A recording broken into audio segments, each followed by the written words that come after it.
The Blotting Out of Sins, July 25. He that overcometh, the same shall be clothed in white raiment, and I will not blot out his name out of the book of life, but I will confess his name before my Father and before his angels. Revelation chapter 3, verse 5. As the books of record are opened in the judgment, the lives of all who have believed on Jesus come in review before God.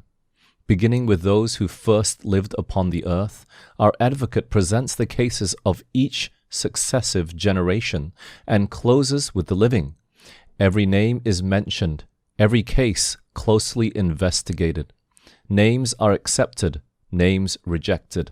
When any have sins remaining upon the books of record, unrepented of and unforgiven, their names will be blotted out of the book of life, and the record of their good deeds will be erased from the book of God's remembrance. All who have truly repented of sin, and by faith claimed the blood of Christ as their atoning sacrifice, have had pardon entered against their names in the books of heaven.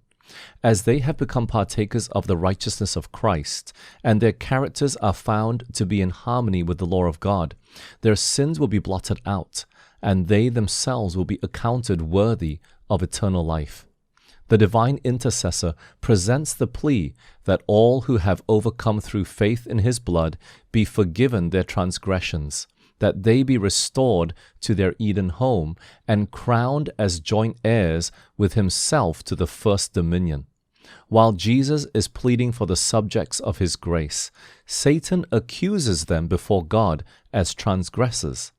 Jesus does not excuse their sins, but shows their penitence and faith, and claiming for them forgiveness, he lifts his wounded hands before the Father and the holy angels, saying, I know them by name. Their names stand enrolled in the book of life, and concerning them it is written, They shall walk with me in white, for they are worthy. Revelation chapter 3, verse 4. Christians may daily cultivate faith by contemplating the one who has undertaken their cause, their merciful and faithful high priest.